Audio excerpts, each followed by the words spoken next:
Hello guys, तो कैसे हो? मैं लेके आ गया द मार्शल आर्ट्स एम्पायर की न्यू एपिसोड नंबर 10 को लेके। तो गाइस, जैसा कि हमने पिछले एपिसोड में देखा था, जो फ्लाइंग डेमोनिक बीस्ट लिकिंग के ऊपर अटैक कर दिया था, उस फाइट के लास्ट में वो डेमोनिक बीस्ट लिकिंग के साथ रहने का फैसला कर लिया था और इसके बाद लिकिंग एक गुफा में जाके वुड हार्ट मिरर आर्टिफैक्ट को पूरी तरह से रिफाइन कर लिया था और फिर भी उस आर्टिफैक्ट की पूरी पावर लिकिंग यूज नहीं कर पाया था। इसके बाद लिकिंग मार्केट जाके कुछ इम्पोर्टेंट जड़ी बूटियों को खरीद के जब घर जाने लगता है कि तभी साइड पे खड़ी हुई एक बंदा दूसरे बंदे से कह रहा था, सामने की तरफ कुछ लोग मिलके एक लड़की को बुली कर रहा है, चलो हम भी जाके देखते हैं कि वहां पे क्या हो रहा है। अब आगे तो गाइस, आज के इस एपिसोड की शुरुआत होता है और हमें दिखाया जाता है मार्केट का सीन, जहाँ पे बाशियाओ नाम का एक बंदा एक लड़की को ठरकी जैसा शकल बना के कहता है, सुंदर लड़की, तुम तो बहुत ही स्ट्रांग हो, तुमने मेरे आदमियों को चोटें पहुंचाई है, अब जब तक तुम इसके भरपाई नहीं कर देते हो तब तक तुम्हें मेरे साथ ड्रिंक पीना होगा, नहीं तो मैं तुम्हें यहाँ से जाने नहीं दूंगा। तभी हमें उस लड़की को दिखाया जाता है जो कि बहुत ही क्यूट होता है और वो लड़की बाशियाओ की बातें सुन के कहता है, मैं बस यहाँ से गुजर रहा था और तुम थे जिसने मुझ पर पहले अटैक किया, मैंने तो बस उस अटैक को रोकने की कोशिश की थी। इसके बाद हमें लिकिंग को दिखाया जाता है जो कि यहाँ पे आ गया होता है और तभी लिकिंग के पीछे खड़ी हुई सभी लोगों में से एक बंदा उस लड़की के बारे में कह रहा होता है कि मैंने सुना है ये लड़की अपने सिस्टर के बारे में सभी लोगों से जानकारी ले रही थी, मुझे उम्मीद नहीं था कि ये लड़की को बाशियाओ इस तरह से बुली करेगा। तभी और एक बंदा कहता है, अरे ये बास्टर्ड बाशियाओ तो अभी तक सुधरने का नाम ही नहीं ले रहा है, ये तो फिर से ये सब कर रहा है, 2 दिन पहले इसने झांग फैमिली के एक लड़की के साथ भी छेड़छाड़ किया था और तो और उसने झांग फैमिली के एक ओल्ड मैन को बुरी तरह से मार दिया था। और तभी हमें दिखाया जाता है बाशियाओ उस लड़की के हाथ पकड़ के उसे खींचते हुए कहता है, सुंदर लड़की, अब चलो हम लोग यहाँ से चलते हैं, मैंने इचुन हाउस में एक कमरा बुक किया है, चलो मेरे साथ हम लोग जाके ड्रिंक करते हैं। और वो लड़की कहता है, नहीं नहीं मुझे छोड़ो, मुझे अभी अपने सिस्टर को खोजना है। और बाशियाओ कहता है, तुम इतना शेमलेस मत बनो, अब चलो मेरे साथ। तभी भीड़ में से ही लिकिंग कहता है, क्या तुमने सुना नहीं, उसने तुम्हें छोड़ने के लिए कहा। तभी बाशियाओ भीड़ में देखते हुए कहता है, तुम जानते हो मैं कौन हूँ, मैं बाशियाओ हूँ, तुम्हारी हिम्मत कैसे हुई मेरे अफेयर में इंटरफेयर करने की। तभी लिकिंग सामने आते हुए कहता है, ये कोई मैटर नहीं करता है कि मैं कौन हूँ, तुम्हें केवल ये जानना होगा कि अगर तुमने उस लड़की को नहीं छोड़ा तो आज तुम्हारी किस्मत बहुत ही खराब होगा। जो सुन के बाशियाओ हंसते हुए कहता है, जो कोई भी मेरे सामने इतना एरोगेंटली बातें करता है मैं उसे एक बहुत ही दर्दनाक मौत देता हूँ। और तभी लिकिंग बाशियाओ के सभी लोगों को मार के बेहोश कर देता है, जो देख के बाशियाओ हैरान हो जाता है और गुस्से में कहता है, तुम इस लड़की को मेरे चंगुल से बचा के हीरो बनना चाहते हो, तो मैं भी देखता हूँ कि तुम कैसे हीरो बनते हो। ये बोल के बाशियाओ उस लड़की को साइड के एक पानी के तालाब में फेंक देता है। तभी लिकिंग बाशियाओ के चेस्ट में हिट करके उसे वहां से हटा के वो पानी में कूद जाता है और हमें दिखाया जाता है कि लिकिंग के एक ही हिट में बाशियाओ का काम तमाम हो जाता है, मतलब वो वहीं पर ही मर जाता है। और तभी वो लड़की पानी में डूबते हुए अपने मन में कहता है, क्या मैं अभी इस तरह से मरने वाला हूँ। कि तभी लिकिंग पानी में आके उस लड़की को कैच कर लेता है और किस करके उसे ऑक्सीजन देने लगता है। और इसके नेक्स्ट सीन में हमें ली फैमिली के एक कमरे का सीन दिखाया जाता है, जहाँ पे वही लड़की नींद से जागते हुए कहता है, अरे मैं कहाँ हूँ। और तभी लिकिंग उस कमरे में आके कहता है, अरे तुम जग गए। और लिकिंग एक पोटली को उस लड़की को देते हुए कहता है, ये पोटली शायद तुम्हारी है, मैं इसे उस रास्ते पर ही पाया था जो कि मैं ले आया और लगता है कि इसमें सारी चीजें ठीक ठाक ही है। जो देख के वो लड़की थैंक्स कहता है और तभी लिकिंग थोड़ा पोलाइटली कहता है, मिस मेरा नाम है लिकिंग, तुम बेहोश हो गए थे इसलिए मैं तुम्हें देखभाल करने के लिए तुमको अपने घर ले आया, अगर तुम्हें कोई परेशान हुई तो मैं दिल से माफी चाहता हूँ, वैसे मेरे माँ ने तुम्हारे सारे कपड़ों को बदलने में मदद की है। जो सुन के वो लड़की कहता है, हाँ ठीक है, मैं अब सबका थैंक्सफुल हूँ, वैसे मेरा नाम जियांग होंग्यू है और मैं यहाँ पे अपने सिस्टर को ढूंढ रही थी जिसके साथ मैं इतना बड़ा हुआ और मेरे सिस्टर कुछ दिन पहले ही अचानक गायब हो गया था। इसलिए मैंने उसे ढूंढने के लिए अपना घर छोड़ दिया। मैंने सुना है कि आखिरी बार मेरी सिस्टर को इजुमो सिटी में देखा गया था। मिस्टर लीकिंग, क्या तुमने ऐसी कोई न्यूज़ सुनी है?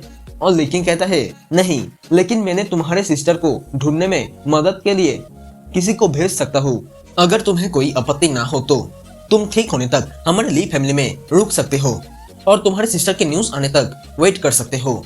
ये बोल के लीकिंग उस कमरे से बाहर निकल जाता है और बाहर आने के बाद लीकिंग जब उसके माँ को कमरे की बाहर खड़ी देखता है, जो देख के लीकिंग उसके माँ को कहता है, माँ आप बाहर खड़ी क्यों? तभी लीकिंग की माँ कहता है, मैंने कभी नहीं सोचा था कि मेरे डॉटर इन लॉ को इतना कुछ सहना पड़ेगा, वो भी इतना कम एज में। जो सुन के लीकिंग कहता है, माँ मैंने केवल मिस जियांग हंग्यू को बचाया है, हम दोनों ही एक दूसरे के प्रति इनोसेंट हैं। और लीकिंग के माँ कहता है, क्या इनोसेंट? हालांकि तुमने उसकी जान बचाई है, लेकिन तुमने उसे किस किया था और गले से भी लगाया था, जिससे वो पहले ही अपने इनोसेंस को खो चुकी है। जो सुन के लीकिंग अपने माँ को कहता है, अरे मेरी माँ, वो एक अर्जेंट सिचुएशन थी, इसलिए मैंने उसे बचाने के लिए अपने मुंह से ऑक्सीजन उसे पास किया था। जो सुन के लीकिंग के माँ कहता है, मुझे तुम्हारे बातों से कोई फर्क नहीं पड़ता, वो मेरी डॉटर इन लॉ है, बस मैं यही जानता हूँ। अब जाओ और जाके जल्दी से उसकी सिस्टर को ढूंढने के लिए किसी को भेजो। ये बोल के वो दोनों ही वहां से चला जाता है और कमरे में जियांग हंग्यू लीकिंग और उसके माँ के बातों को सुन के बहुत ही ज्यादा शर्मा रहा होता है, जिससे वो और भी ज्यादा क्यूट लग रहा होता है। और इसके नेक्स्ट सीन की शुरुआत होता है 3 महीने बाद से, जहाँ पे लीकिंग अपने ली फैमिली के कोर्टयार्ड में सुबह सुबह प्रैक्टिस कर रहा होता है। और इसके कुछ देर बाद लीकिंग अपने पास से पेयुआन पिल्स के एक बोतल निकल के कहने लगता है, तो फाइनली मैं क्यूआई कल्टीवेशन स्टेज के 10th लेवल में पहुंच ही गया। और ये सब कुछ केवल पेयुआन पिल्स और वुड हार्ट मिरर वाले आर्टिफैक्ट के वजह से ही हो पाया, पर फिर भी मैं पेयुआन स्टेज तक पहुंचने में नाकाम रहा। और तभी लीकिंग साइड पे लेटा हुआ उस डेमोनिक बीस्ट को देखते हुए अपने मन में सोचने लगता है, ये डेमोनिक बीस्ट तो बहुत ही आलसी है, इसने इतना सारा पेयुआन पिल्स खा लिया है, पर फिर भी इसके बॉडी में तो कोई भी रिएक्शन नहीं हुआ, लगता है इसके पीछे कोई बड़ा सीक्रेट है। तभी जियांग हंग्यू आके लीकिंग को कहता है, ब्रदर लीकिंग, आंट ने तुम्हें बुलाया है। और तभी जियांग हंग्यू लीकिंग को बिना कपड़ों के देख के शर्माते हुए पीछे मुड़ के कहता है, ब्रदर लीकिंग प्लीज जल्दी से अपने कपड़ों को पहन लीजिए। और तभी जियांग हंग्यू फिर से लीकिंग को कहता है, ब्रदर लीकिंग, कल तो तुम्हारे और वांग डोंग के बीच में फाइट होने वाला है, क्या तुम्हें यकीन है कि तुम उसके साथ फाइट में जीत सकते हो? मैंने तो ये भी सुना है कि वांग डोंग पहले से ही पेयुआन स्टेज में है, जो कि क्यूआई कल्टीवेशन स्टेज के बाद आता है। और तभी लीकिंग अपने कपड़ों को पहन के जियांग हंग्यू के सर में हाथ रख के कहता है, वांग डोंग पेयुआन स्टेज में है तो क्या हुआ, मैं अब तैयार हूँ उसके साथ लड़ने के लिए।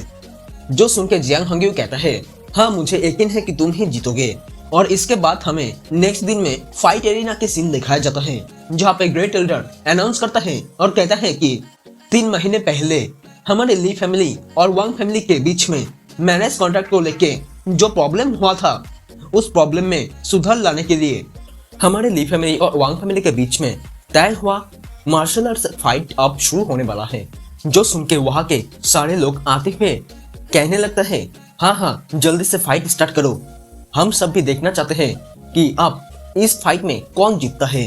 तभी वांग फैमिली के एक बंदा कहता है, मैंने सुना है कि ब्रदर वांग डोंग तो पहले से ही पेयुआन स्टेज के 2nd लेवल में है, मुझे लगता है कि लीकिंग तो कभी भी किसी भी तरह से इस फाइट में जीत नहीं सकता है, क्यों है ना। तभी उसके साइड पे खड़ी हुई वो लड़की भी कहता है, हाँ तुमने सही कहा, वैसे भी ली फैमिली तो पहले से ही बहुत ज्यादा कमजोर हो गया है, अगर लीकिंग इस फाइट को हार जाता है तो ली फैमिली तो डिक्लाइन में चला जाएगा। तभी हमें वांग फैमिली के 2nd एल्डर को दिखाया जाता है, जो कि ली फैमिली के ग्रेट एल्डर को कहता है, हम दोनों के बीच में इतने सालों के दोस्ती के बावजूद भी मैं तुम्हारे कोई भी हेल्प नहीं कर पाया। जो सुन के ग्रेट एल्डर कहता है, कोई बात नहीं, वैसे मुझे आपकी कोई भी हेल्प की जरूरत भी नहीं है। तभी वांग डोंग एरिना में आके कहता है, लीकिंग तुम कहाँ हो, क्या तुम आगे आने से डर रहे हो या फिर इस फाइट से पीछे हटने की कोशिश कर रहे हो। तभी हमें लीकिंग के माँ को दिखाया जाता है, जो कहता है, बेटे लीकिंग तुम अपना ध्यान रखना। और जियांग हंग्यू कहता है, ब्रदर लीकिंग तुम्हें मेरे तरफ से ऑल द बेस्ट। और तभी लिकिंग जंप करके एरिना में वांग डोंग के सामने चला जाता है और वांग डोंग लिकिंग को देख के कहता है, मैं तुम्हें एक चांस देना चाहता हूँ। अगर तुम अभी के अभी मेरे सामने घुटनों में आके जाने देने की भीख मांगते हो तो मैं तुम्हें यहाँ से आसानी के साथ जाने दूंगा। जो सुन के लिकिंग कहता है, तुम अपने बकवास बंद करो और जल्दी से फाइट स्टार्ट करो। और तभी ग्रेट एल्डर कहता है, मैं अनाउंस करता हूँ अब फाइट स्टार्ट किया जाए। और तभी वांग डोंग लिकिंग के ऊपर अपने पांच से अटैक कर देता है और लिकिंग उस अटैक को डॉज करने के लिए जल्दबाजी के चक्कर में थोड़ा घायल हो जाता है, जिस वजह से उसके मुंह से ब्लड निकलने लगता है। और इसी के साथ हमारा ये एपिसोड यहीं पर ही खत्म हो जाता है। नेक्स्ट एपिसोड में देखेंगे कि लिकिंग क्या वांग डोंग को हरा पाता है कि नहीं। तो गाइस, इसी के साथ हमारा ये एपिसोड यहाँ पर ही खत्म हो जाता है। वीडियो अच्छी लगी है तो वीडियो को लाइक करके जरूर सब्सक्राइब कर देना। मिलते हैं नेक्स्ट एपिसोड में, तब तक के लिए बाय बाय।